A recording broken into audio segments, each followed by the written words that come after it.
Constructing your life is about much more than just building a bank account. Each week, join real estate entrepreneur and mindset coach Austin Linney as he interviews guests who are constructing their dream lives and impacting the world around them on a daily basis. If you're an entrepreneur or wanting to start a business, or you just want to hear motivating stories of how others have overcome the odds, you are in the right place. And now for your host, Austin Linney. Guys, welcome back to Construct Your Life. Austin Linney here. We got a real special guest here. We got Mr. Dylan Slattery. How you doing, my brother? Doing well. Thanks so much for having me, Austin. Now, guys, I don't think that you're ready for this. I don't know how much I'm going to talk because this story will send you to the moon and back, because we got the chance to meet last week from a mutual friend, Leland, and just an amazing story. This is an amazing human being. Super happy to be connected with him. So we're going to let him run with it. We're going to let him just buckle up, boys and girls. And so you can start wherever you want, my brother, and we'll just go from there. Awesome. Yeah, thanks so much. Leland, we were just talking about him. He's an incredible human being, and I definitely wouldn't be where I'm at without his friendship. And I think, I look back, and I'm sure you do too, with your story and so many people impacting you along the way. But, my story starts out by who wasn't in my life. And, my dad took his own life a month before I was born. And so I was born out of adversity. And so, as well as anybody what that can do to a human being. And I think, when we look at adversity, it causes some people to fold and it causes other people to double down. And ultimately, I've realized that anytime I've folded in my life, my problems have only gotten worse. And when I've chosen to double down and really dig my heels in facing the problem at hand, I've grown and I've come out on the other side of it better than ever. So, and like I said, folks, we're just getting warmed up. That's the appetizer. But something that you made a point to me when we talked, and this is really important. I want to stick here for a minute. You said that you could have used him dying before. You could have created a story around that, which would have been a negative thing, and you've chosen to do the opposite, right? So why don't you touch on that for a second before we move on, because that's an important point I want to make. Yeah, I think, regardless of what the situation is, so many people are controlling or writing a narrative and living out a story that's being written by someone else. We have, from the time we're born, all these expectations are put on us. We're so-and-so's children, we're such and such's brother or sister, and we start to develop this identity that the people around us designate to us. And so I was very fortunate that my mother never let that define who I was or who I was going to become. And so I think it's important, regardless of what adversity you may be facing in your life. I always tell people, I like to be vulnerable because it creates a space where other people will share things that they normally don't share with other people. And we get into the nitty gritty in a hurry. And so it's like, yeah, those things have happened to you, but they do not define you. And so when we can start to extract the lessons from the adversity rather than have the adversity define us, although I'm a product of suicide, that doesn't define who I am, and there's so much more to me than that. And so there's so many lessons that I've learned, and being able to share that and use what has happened to me and the stage that has been set before my life to be able to relate to so many other people and meet them where they're at along their journey, because I come across a lot of people who have allowed different things to define who they are, and it really creates this almost like a ball and chain scenario where they're dragging it everywhere they go. That thing that has happened to them, that unfortunate circumstance, just continues to weigh them down and pull them back. And that's the story that they're telling themselves, right? Is like, oh man, if this one thing wouldn't have happened to me, I'd be so much further ahead, or I'd be if this, then that. And it's like, you can't control what's happened to you. The only thing that we can control is the right now and where that's going to lead us to. And so that's my focus. And we as people, right, especially when you get into a new relationship, and I'll stick it there, like, not only do you get me in the new relationship, you get my 9 pounds of bullshit back here too, right? And let me unpack all this crap for you, right? And this is a story I told myself for fucking years, right? And we have a choice, right? And I always relate it to COVID because that's what we're dealing with right now. And the joke that I say, and you'll get a kick out of this, there is somebody in their 30s right now that 50 years from now, at 80 years old, will be sitting on a porch going, COVID ruined their life. And it was 6 months out of an 80-year life, right? And every day that you waste not taking ownership of your story or not choosing to look at it as a gift to you is a day that you take away from uplifting somebody else, or you chasing your passion, or you giving somebody what they need. Because look, and you'll understand this more as the story goes on, guys, the stuff that me and him have been through, it's no longer about us anymore. It's about what we can give to the world by sharing our story, and what you said in the beginning, being vulnerable. People ask me, how do you lead out when you meet people? Oh, drug addict, homeless, alcoholic, divorced. Like, right off the bat, like, so we know where we stand, because that allows them to drop their defenses down and they go, okay, like, this dude's real, right? And I think in the social media world, the Instagram world, not enough people are presenting that side of their life. Totally. Yeah. It's like, I remember working in an office and how many conversations I'd have where it was like, hey, how you been? How you doing? And it's like, oh, I'm fine. Like, what does that even mean? What does that mean? And then when you introduce yourself as, the cliche, and they think they need to be perfect too. And it's like, no, let's be real here. Dude, it's funny. It's funny that you say that. Somebody brought this to my attention the other day, because I don't even notice I do it. I leave back some information for some parties because I don't want to continue that conversation because it's not useful information, right? But then when you meet somebody who's enlightened, or you meet somebody that's vulnerable, there's a whole level of conversation that's entirely different. Guess what? I'm going to let you in on a effing secret. I live in Texas. It's fucking hot here. Like, I don't want to talk about how it's hot for 120 days. Well, how's the weather? Well, it's fucking hot. Like, let's talk about something that matters. Let's talk about something that can move us forward and help somebody. And you know what? It's funny, and I wonder if you do this too. Anytime I'm struggling, anytime I'm in a bad mindset, I'm worried about what I'm going to get out of it, or what the result is for me. And the moment I do that, instead of understanding what I can bring to somebody else, or the value I can add, or something I can lift somebody else up, that's when I can get out of my head. Does that ever happen to you? Yeah. When we can start to lead by what we can give instead of what we can take, it just changes the game completely. It's amazing. And I don't want to stick there, so let's keep on going. Let's give them all the juicy details, and you can kind of go from there. Yeah. So, I grew up, I'm from Dyersville, Iowa, so I'm a huge baseball fan. You can see the stuff behind me is, I grew up in the same town as the Field of Dreams. So my mom was the youngest of 12. I'm one of 41 grandkids. And so I was very, very fortunate to have, it's interesting. Like, on my dad's side of the family, I didn't really get to meet them a whole lot growing up. They weren't, actively in my life. But on the other side of that was a completely different story. We'd have 120 people at my mom's Christmas every year. And so we'd pass the microphone down every year. We'd get up in front of the rest of the family and give a highlight of, I'm Dylan, I'm in 4th grade, I'm playing football and baseball, and math is my favorite subject.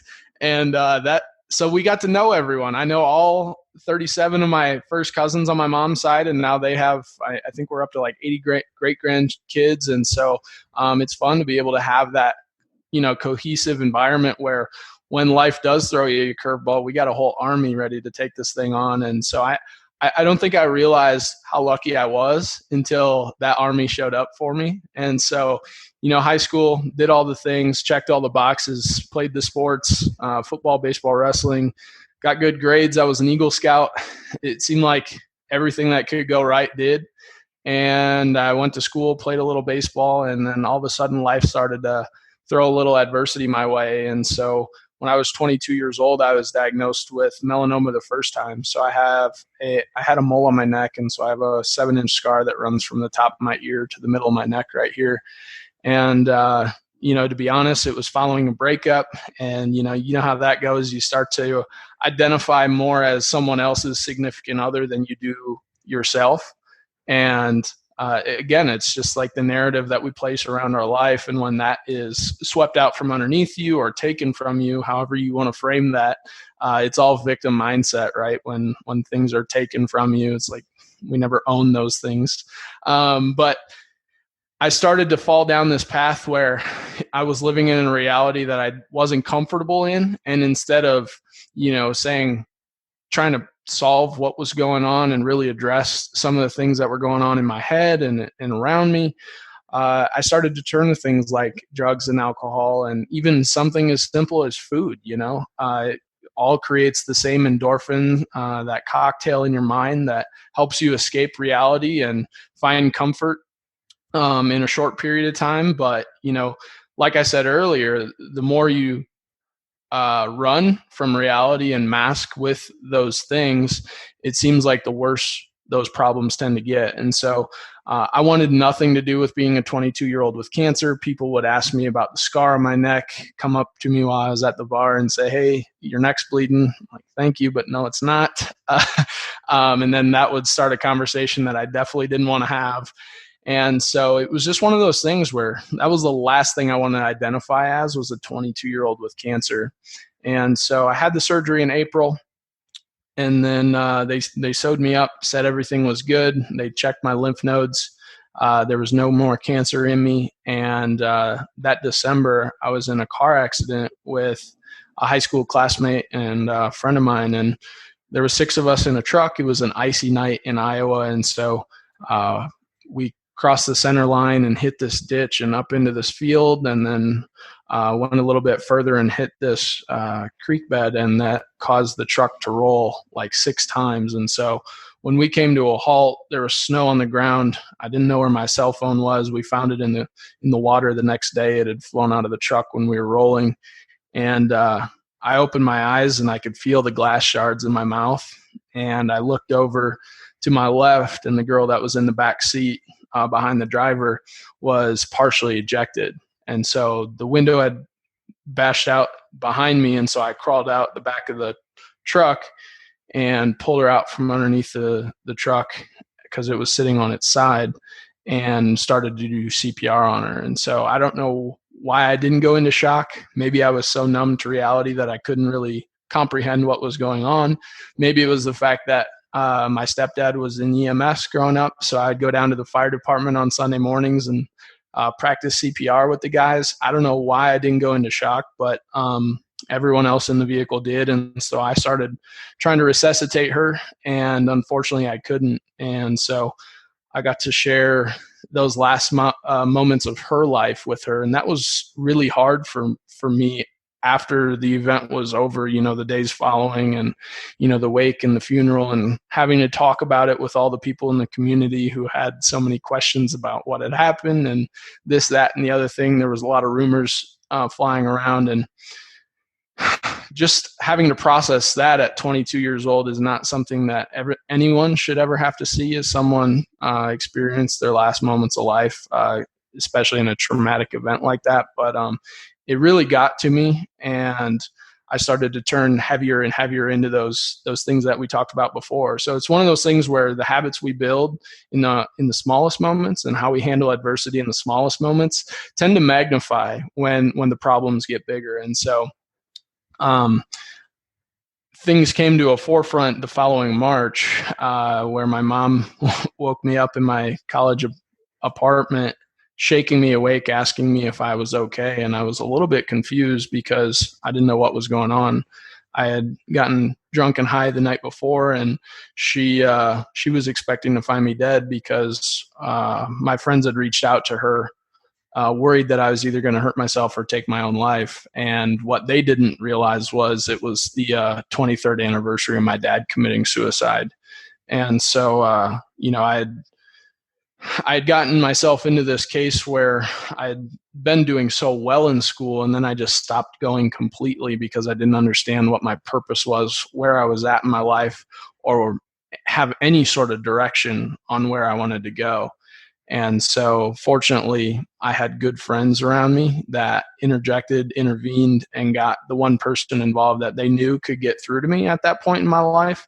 And that was my mom. Her and I have always had a pretty unique relationship because although I'm the oldest of 4 boys, I'm kind of like an only child because I'm the only child she had with my dad. But I'm also all that she has left of my dad. And so her and I have had a unique relationship, and she was there for me when that happened. And I left school, went home, coached baseball for the summer, tried to get some sense of normalcy and a foundation back underneath me. And, I finished the baseball season coaching, and I went to an Iowa football game actually that October. So it was just about 18 months after the original surgery. And I woke up and I had this just massive golf ball sized lump that showed up overnight right next to the scar. And so I knew the cancer was back. I just didn't know how bad it was. And, for the day while I was at the football game, I, kind of pretended like I didn't know what was wrong, why I had developed this overnight. Cause I was out with friends the night before. They saw me the next day and were like, where did that come from? Like, well, I don't know. And went back up to Mayo Clinic the following week. And that's when they found that I had tumors in my liver, lung, neck, and 3 tumors in my spine. And gave me the bad news that I had probably less than 15% chance of survival and no real good options as far as treatments were concerned.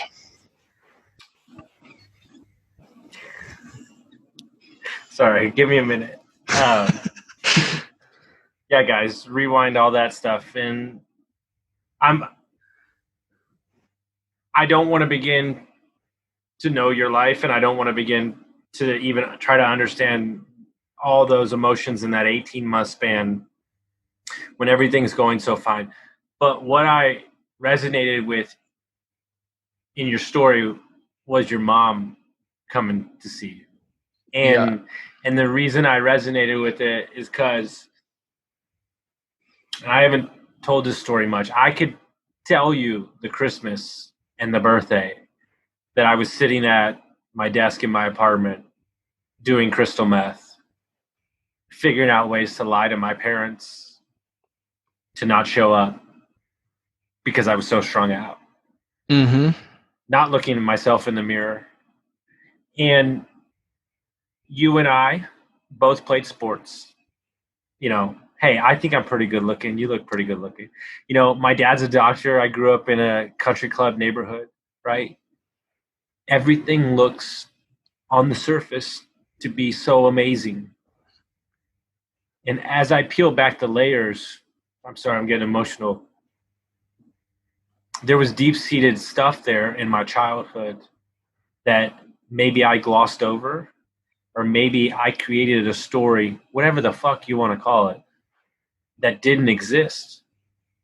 And the thing that I searched for my whole life, you can be okay with your father, you can make peace with it. You can't be okay with it. You can make peace with it. But there's still a big missing part of your life that you wanted him to be at the baseball games, and you want it. And I think only people that have been down there, when people look at it the surface, I don't understand how you could go there, but I do. And I think that's why we connect so well, because you're telling yourself that it's not that bad. Yeah. You know what I'm saying? Yeah, I've shared with people that, honestly, there was moments where I contemplated suicide, and part of the appeal to it was getting to meet my dad for the first time. You can start to justify those things, and it sounds like now it sounds so twisted to say something like that, but in the moment, and that's what I think people don't really understand when people do choose to take their own life.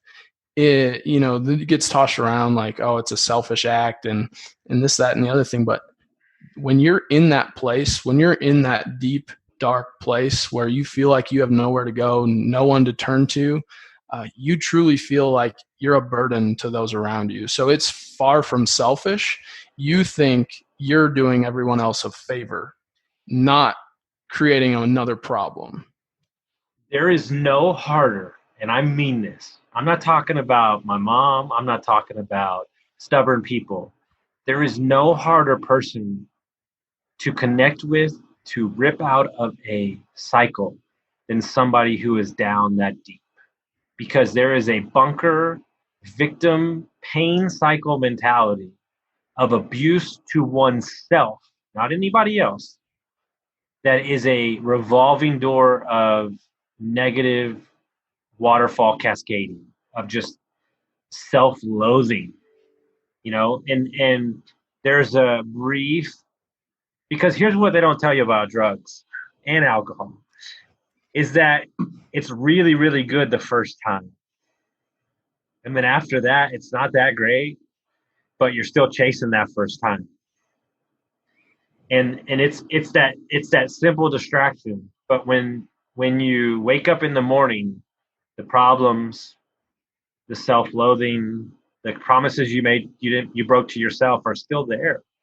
And you still have to face these people in your life that care about you, and they're watching you, and look, I sit here and I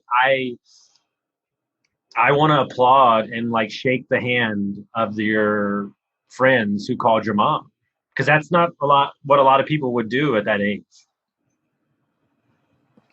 Yeah, one of the things that resonated with me was, just like when you get to that point, it's almost as if you're making up lies to cover up other lies, and you're like living this double life almost, where it was like I was going to school prior to that, I was doing really well as far as grades and things were concerned, and I thought I had a clear path in front of me, and then all of a sudden the water gets murky, and you're trying to like come up with reasons why you're not going to class and justifying that, but while still trying to maintain this facade to parents and things who are expecting you to do the thing. And it really creates this double life. And what it does is it just creates so much friction inside, where you're like, I know I'm capable of more, but I'm constantly like anxious and covering up tracks. And then I get depressed because I'm letting myself down and not keeping those promises. And it's just this vicious victim cycle, to your point, where it's like you can't win until you own up. And until you have a human, which happened to me, literally what I say, not let me off the stick. I mean, he literally just said, mother effer, dude, if you're not going to take credit for any part of this story, you will never be better. Yeah. And you just have to own your shit, man. You have to stare that demon in the face and just beat the shit out of it. And it's not easy. It's not great. And guess what? You're probably going to lose some friends. You might lose some sleepless nights. But you have to understand that on the other side of that thing, if there's anybody out there that's hurting right now, on the other side of that shit is beauty, because you can stand up and you can tell your story. And if you save one person with your story, that's all that matters to me. Yeah, it's interesting how life works. I shared that I had very few options, and so much of what I focus on now is that story that I'm telling myself, but also the people that I involve in my life. And so when I was at Mayo Clinic, I went back up there where I had the surgery done when the lump came back, and they told me that I had less than 15% chance of survival, and I couldn't remove the tumors with surgery because they were in too many different places and in my organs. And so they presented some experimental treatments, and kind of around the mindset of like, well, we can try it. It might not work. Basically saying at 23 that you're probably going to die. And so it's interesting, we went and got a second opinion at the University of Iowa, and they presented the same experimental treatments, but instead of saying, it's your only option, they said it's your best option. And just that small tweak in the language and what that does for your mindset, but not only my mindset, but feeding off of that conviction of the medical team and staff there to say, we're going to give this our best shot.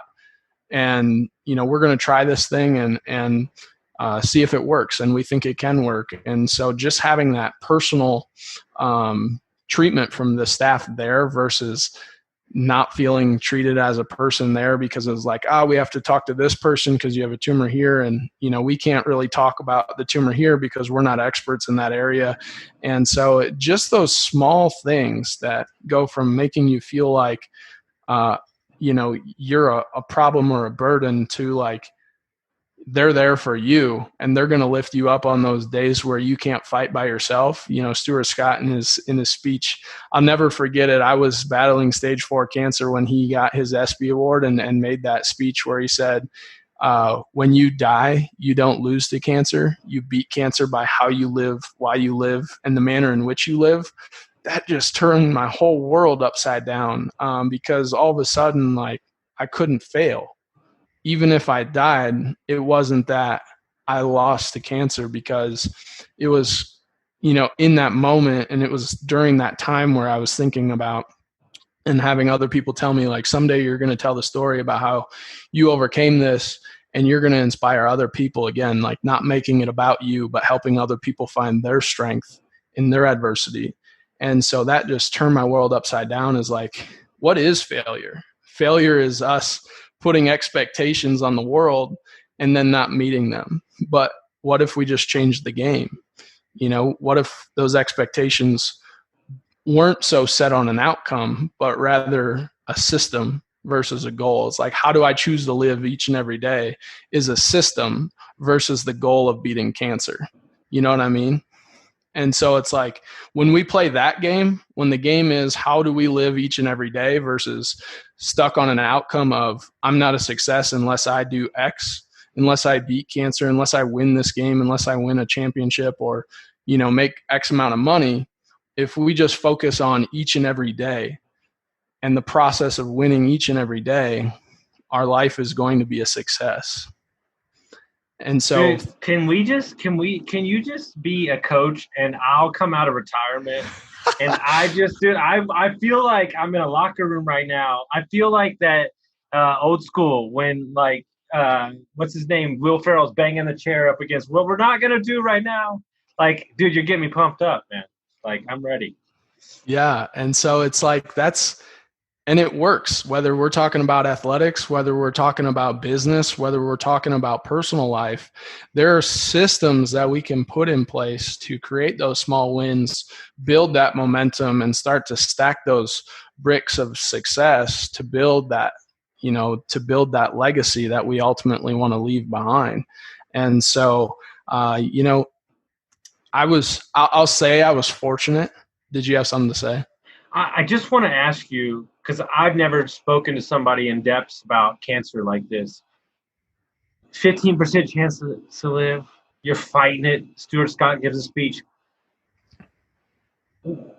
Where's the fortitude? What are you telling yourself in these moments where you're like, no, dude, there's more. I'm going to make it. Like, that's not what you're telling yourself every day, but what are you telling yourself in those moments that you don't really want to do the chemo, you don't really want to do what is the drive to get to the other side? Yeah, so there was really kind of 3 things that happened to me. So as part of the experimental treatment, I spent 4 weeks in the ICU. So it was all experimental. They weren't sure what was going to happen, but the reason I was in the ICU is because I was doing treatments every 8 hours for as many as I could take over a 5-day stretch. Then I'd get a week off to recover and then do it again for 4 weeks in the ICU. And so there was a few things that happened there. It was really, really tough on my organs. And so I had a couple close calls where, like one night I woke up and there was beeping and alarms going off and I wasn't sure what was going on. And I was kind of half out of it anyway, because I was just so drained because there was no sleep schedule. I would do blood work at 6 a.m., treatment at 8 a.m. And then every time. It was like clockwork. About an hour and 15 minutes after the treatment was administered, I'd go into full body convulsions. It looked like I was having a seizure, and I felt like I was really cold. And so they'd put a heating pad between my legs, and mummy wrapped me with like 7 blankets. I'm not kidding you. It was like 7 blankets, mummy tucked around me, and I just lay there and shake for like an hour and 15 minutes to an hour and a half. And again, it was the same thing, almost to a dime. And then after that hour and 15 to an hour and a half was up, then it would just turn completely on its head to where I felt really hot and I couldn't take enough clothes off. And so what I was taking was an immunotherapy treatment that, instead of using chemo, which is a outside source attacking the cancer in your body, immunotherapy retrains your immune system to recognize the cancer as cancer, so it can, identify and attack it on its own. And so that was my body kind of doing a system reset, if you can relate it to your computer, downloading an update. It was like downloading an update and restarting, and retraining my immune system to say, hey, that's cancer. We shouldn't be feeding that. We should be fighting it. And so through that process, I was only getting maybe 2 to 3 hours of sleep here and there. And then the next round of treatments and blood work would start again. And so I had that close call where I woke up to the nurses and the doctors. And then I actually got to experience someone else's last moments of life across the hall from me. So it was like 12 or 1 o'clock at night, and everything was dark, but my door was open. And so I could hear there was some things going on across the hall, and I got to experience what that last moment was like for her friends and family. She was in the ICU for a completely different reason. She was an older woman, and, I got to hear them share the stories of, the highlights that they had with her in their life. And then, they'd be laughing, and then they'd be crying, and everything in between. And so I got to thinking, like, what would my family and my friends, but most of all, what would my 3 younger brothers say about me if I were to leave this world today? And so, based on my patterns that I had developed in college, where I started to turn to the things of the world rather than, standing up for myself, I had felt like I had let them down in being the big brother and providing the example that they needed. And so my fight, to your point earlier, was not about me. It was about literally earning one more chapter so I could rewrite the ending of the story, so that I could be that big brother that they could look up to. And so I carried that with me into each and every treatment. It wasn't, the way I looked at it was like, I'm not going to beat cancer with one treatment. So I'm going to stack as many as I can and try to put myself in a position where I could do as many treatments as I can. Because again, they would do blood work. You had to meet their qualifications to even qualify for the next treatment. And so, like, their expectations for me, you could do 14 treatments in a week. And so the first week, their goal for me was 9, and I did 11. Second week, their goal for me was 7, because it kicks the shit out of you. Like, you're shaking, and then you're shivering, and the fevers and the vomiting. And I lost 35 pounds in a month and a half. A few close calls, my organs are starting to shut down. And so it's like, you're right there looking death in the face. And so that's why I believe, like, cancer gave me something to fight for at a time when I felt like life wasn't worth fighting for, because it was right there. It was like, you want an out? Here's your out. Like, we could take this from you anytime, but, keep fighting. And so it was, how many treatments could I stack to put myself in the best position to beat that thing? And so, that was where my mind started to shift. And then things changed when I got out of the hospital. So that was my reason for my fight, was my 3 younger brothers. And we got super close during this time. I'm so blown away right now. But there's more to the story, right? And that's what I love. You see this model over here that I'm interviewing, who's looking all sleek and crazy, but that's not the case, right? When you got out, or did you gain it after you got out, or how did that work? Yeah, so I lost the weight while I was in the experimental treatment, and then my appetite came back, but my energy didn't. And so, during the treatments, I wasn't eating at all, really. Maybe a meal every day or every other day, and so that's why I lost so much weight. I couldn't taste, I couldn't smell. All of those things kind of went out the window. But after I got out of there, I started to put weight on really quickly because, again, I was super lethargic, wasn't very active because I was still kind of recovering. And a lot of the side effects are fatigue and those sort of things. And so, interestingly enough, and I share this story a lot, but one of the things that I did around the treatments that I was taking is I would never read the brochures. So I'm a big relationship person. So I developed a relationship with my doctors and built full trust in them because they already know more about medicine than I could ever learn in my life. And so I developed a relationship with them to be able to trust them as an expert. And so anytime, because they have to hand you the book of like what this is what the side effects could be, and this is what you're getting into by taking this treatment. And I would always just hand the brochure to my mom, and I wouldn't even look at it. And they're like, "What in the hell are you doing? Like, you don't want to know what you're taking?" And I'm like, "No, I trust you." And so I don't want to plant any of these negative seeds of what could go wrong. I just want to focus on what could go right. And so that was a game changer for me.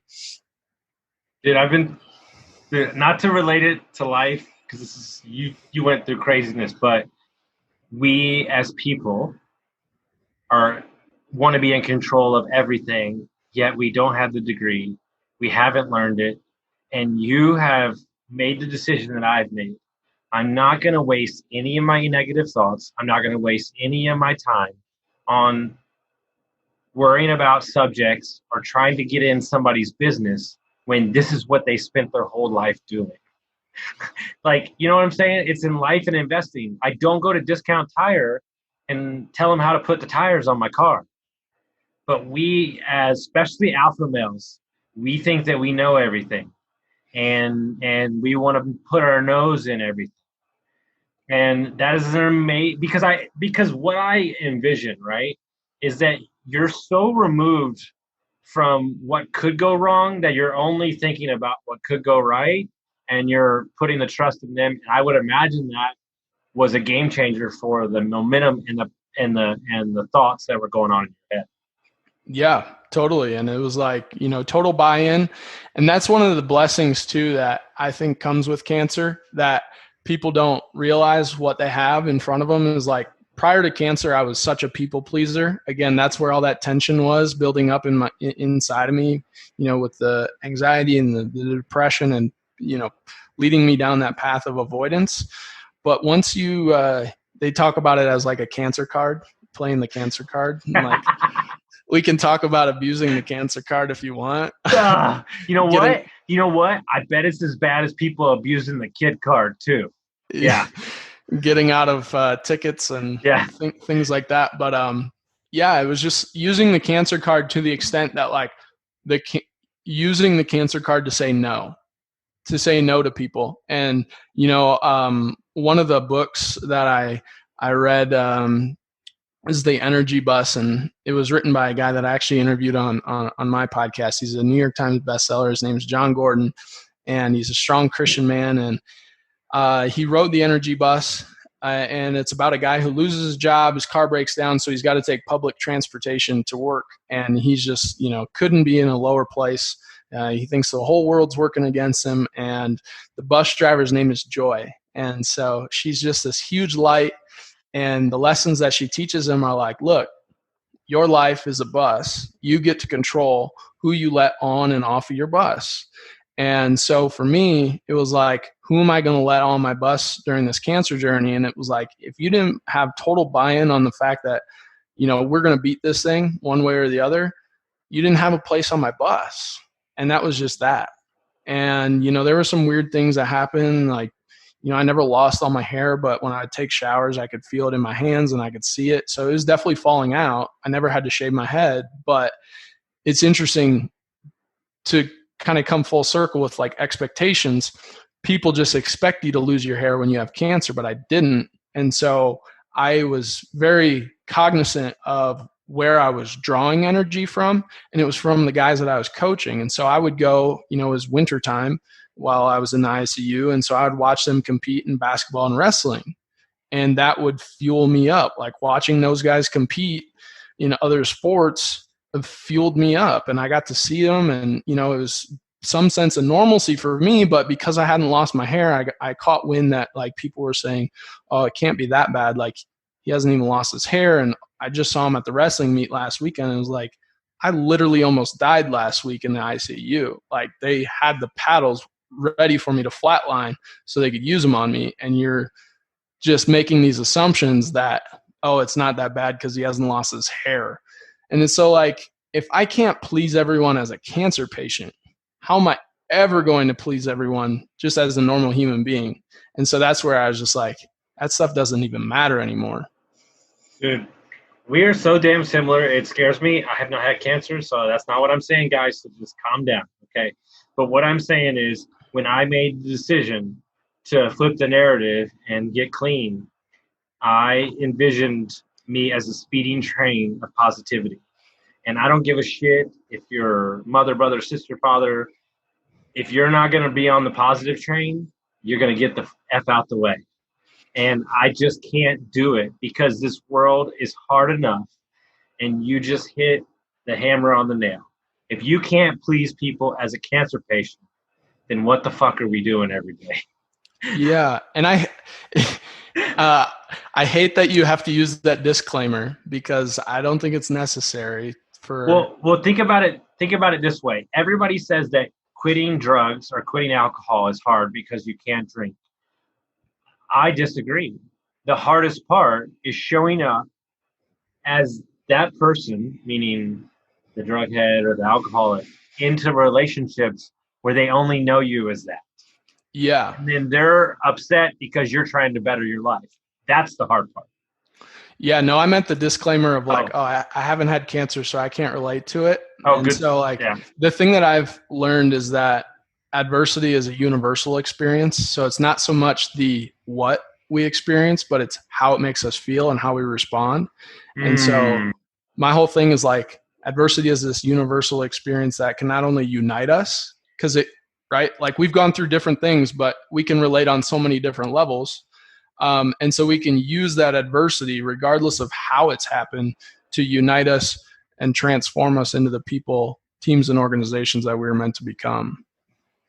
Yeah, you are a remarkable SOB, man. I'm telling you, because you know why I didn't share my story I don't think I got sober for the longest time? Because I didn't view my story, meaning what happened to me, as valuable because I had the opportunities. I grew up on the country club. I had the dad that was a doctor, and I wasn't molested or didn't have cancer. And you just said it right there. Adversity, no matter what it looks like, is still adversity. And we can unite over that. And you just changed my life with that statement, dude. I'm telling you. Yeah, I mean, I've used my own adversity and vulnerability to be able to relate to. I had the same feelings. It's like I met a guy who grew up in Rwanda during the genocide at 9 years old and lost a third of his family to machete or machine gun. And like, how am I supposed to relate to that? But the feelings that he felt, the resentment and, towards the perpetrators and, things like that, the feeling of having something taken away from you are all the same. It doesn't matter what we experience. It's how we experience it, how it makes us feel, and how we move forward. And as people, if we can show compassion and lift up instead of project that we need to be right or ideals on somebody, and just have compassion and say, I'm sorry you went through that, right? Like, look, everybody's had something. They have to. If you haven't, I don't know, you're probably hiding, right? Yeah. But that is an amazing point, and something I want to harp on, because you told me the story when we talked. You were gaining weight, you were overweight, and this is where the story's going to turn. like you just made a decision, right? You were like, dude, enough. I can't. Yeah. So I had this dream and this vision of, speaking to hundreds, thousands of people, whoever would listen at that point to my story. Because I had this friend who was a baseball coach, and he had a movie made about him, and he's got into motivational speaking. And during my cancer journey, he said, Dylan, when this is all over, you're going to speak and share your story and inspire a ton of people. And just planting of that seed, I had the vision of speaking on stage, and I did all this mind work while I was in the ICU, because I was in a hospital bed for 23 and a half hours a day. The only time I got up was to go to the bathroom or do my laps in the hallway with the physical therapist.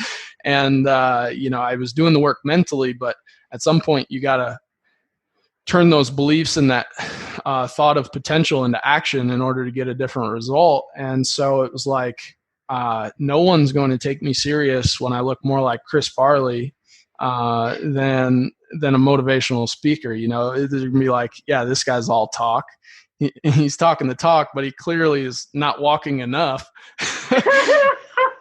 Dude, no, look, guys, look, I can't even. Look, it matters, right?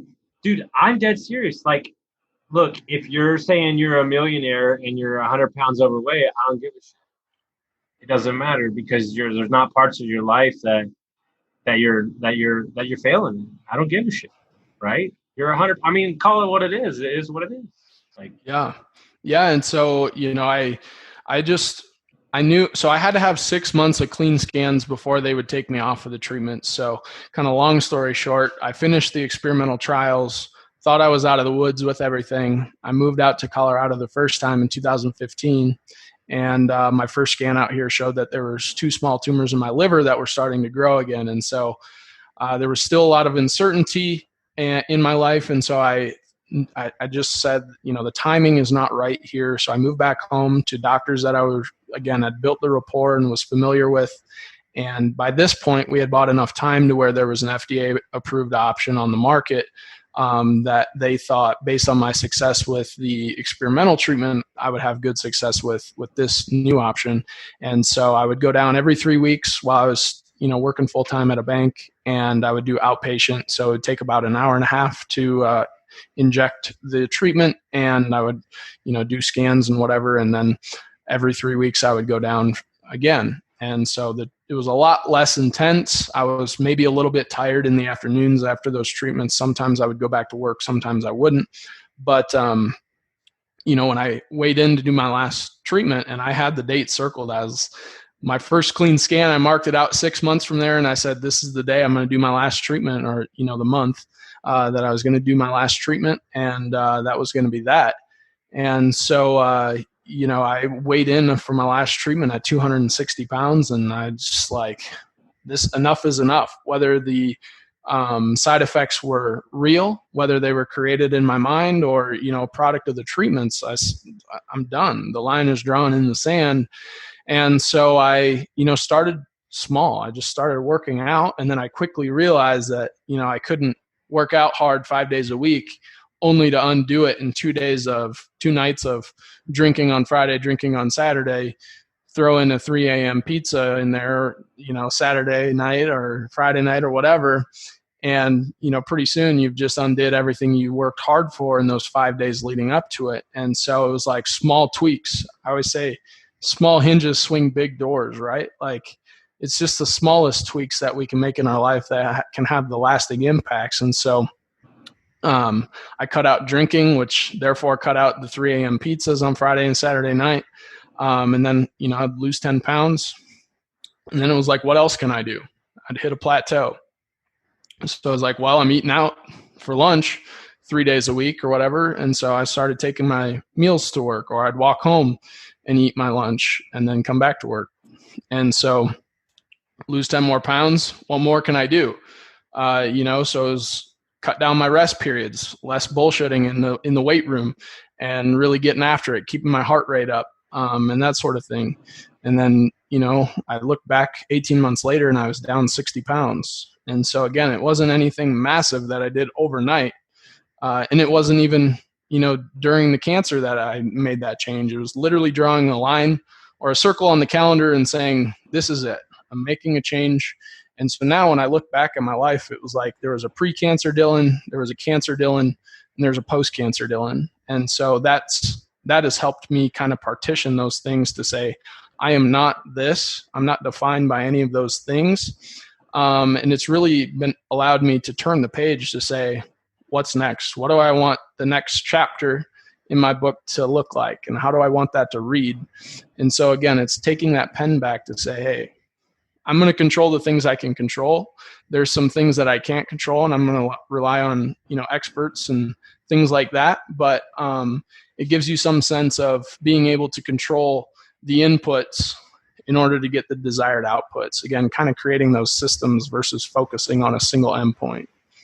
Amazing. And I'm gonna take it in a direction that you probably didn't see coming, because I want to show the real side of everything. Because you made the comment to me, and I want to sit there for a minute because it's important. You have a story, you've spoken on stage, you have a podcast, all these things, right? You must be worth like $10 million, right? I mean, it's all good. You live in a mansion. But you made a point to me that has always stuck with me since our conversation, because you have a job now because of COVID, because you were speaking on stages, and then you had to adjust again. You had to adjust again. Like, you have a story to tell, and it's amazing. And I'm gonna help you get everywhere. I'm gonna tell everybody I know. I'm already sending this to 20 people. But this is the real side of it, is that you told me that you felt like you lost your 20s dealing and beating cancer, and now it's time to go make some money so you can invest and you can live the life that you've always wanted, right? And that's like, your story's amazing, but then there's the real world, right, where you got to pay the bills and everything, which I think is such an interesting, delicate dance, because you would think like, oh, I beat it, which is commendable and amazing on 90 million levels, but there's also like, you're just trying to make some money and like get back to living, right? Yeah. And I think that that's where I was supposed to fight in that Haymakers for Hope event this year, the boxing event, where it's a fundraiser for young adult cancer survivors, and one of their slogans is not all fights end at the bell. And so I've gotten introduced to so many other people, cancer survivors, whatever, and again, the way the expectations in society are that the fight is over when you ring the bell, your last treatment.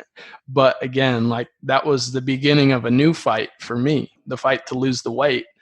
And so there's this always like this next thing for me is what's my next fight? And so now, it's building a foundation, because I wasn't working. I mean, I got my first full-time job at 27, because I was in and out of treatments and, just trying to survive for those 5 or 6 years. And so now it's like my number one goal has always been, and it's interesting, so many times our goals come from our gaps. And so I had this gap of not growing up with my biological father. I had a great stepdad, but I've always wanted to be a dad, and I kind of taken that role on with my 3 younger brothers, which is why I was motivated by that during my story. And so I've always wanted to be a father and a husband, and it hasn't happened yet, but I'm building the foundation for that. Like I'm breaking the ground to be able to build that when the opportunity comes. And so that's my next fight, is like, that's why I want to build financial foundation, because I haven't had financial security because I've been sick. Fortunately, I've had my mom and my family to support me through that financially, but now it's time to change the game, and that's the next fight. So I'm a burn the boats, whatever it takes mentality, and I've stumbled upon a great opportunity that's going to allow me to continue to speak when that's a viable option again. But just continuing to share my story with as many people as I can, with the perspective of helping them fight their fight. Well, first of all, I'm going to be running a little group of entrepreneurs and investors down here in Texas, and we're going to have you down. I'm going to show you around. We're going to work out a bunch. I'll bring a UFC fighter down. We'll get a nice training weekend in, just personal development, and get on the lake, and we'll do all that stuff. But sounds like a terrible time. We shouldn't do it. But I want to say, so it's recorded and so everybody knows, like, thank you, Leland, for introducing me to this amazing human you are. Like, I feel blessed that you're in my life now, that we know each other. And that last hour that we just did, like, I'll listen to it over and over again. I'm sending it to 20 people when I get off this call. And I just want to thank you for being open and honest and sharing your story and really giving the people a look into a mindset, which I believe is just getting warmed up, but just such an amazing perspective on the tips and tools on life, how to really digest some things that maybe aren't so easy. And, we sit here, guys, and this is very important. I think you would say the same thing. We sit here and we talk about our sobriety like it's so easy. It wasn't, guys. We're just at a different place right now. But I can go back there with you. And just like we did on this call, and know that this man and this man right here are here for anybody that's needed. And this is the path that we've chosen. And we're happy to jump on the grenade, and we're happy to lift you up when it's not needed, because this is our why, and this is why we want to show the fuck up. And I know that I don't want to speak for you, but I believe you feel the same way. Yeah. My circles got smaller during all of this. And that's one of the things that I had to, become okay with, is it's not about the number of friends that show or followers that show up on your profiles, because everybody wants to be there when life is a party. But it's about who shows up in the trenches when you find yourself in the fight for your life. And, there was people that showed up that I had no idea would be there for me when I was at my worst. A lot of people wanted to be there when I was at my best, depending on how you want to define that. But yeah, it was like, your circles get smaller, but those bonds get stronger. And so you get stronger together, rather than, worrying about who's going to be there or flaking, this weekend or next weekend. And so it's like, don't be afraid or intimidated by the fact that you're going to lose some people. That's okay. You have to trim certain parts of a tree or a plant if you want it to bear the best fruit. And life is no different.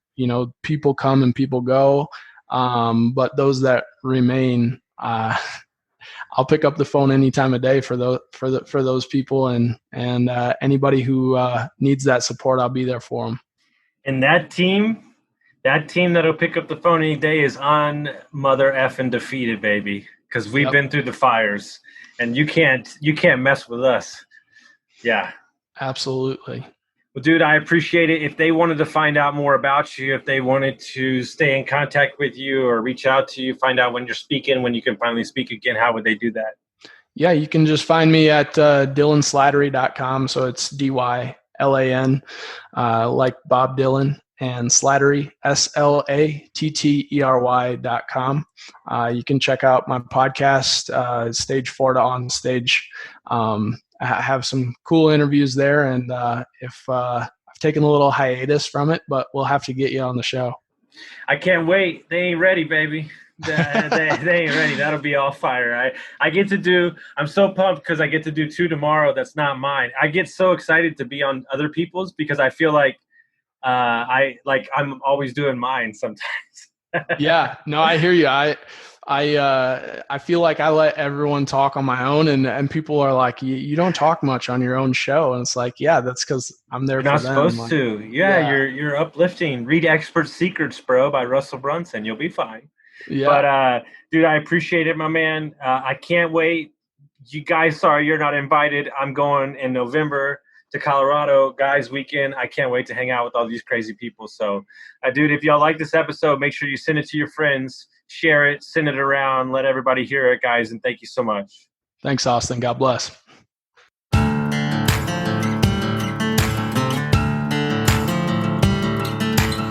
Thank you for listening to Construct Your Life with Austin Linney. If you enjoyed this episode, be sure to rate, review, subscribe, and pay it forward by sharing with a friend. Most importantly, take this opportunity to start constructing your life by taking immediate action on what you learned. For show notes, resources, and more information on one-on-one coaching with Austin, visit constructyourlifepodcast.com.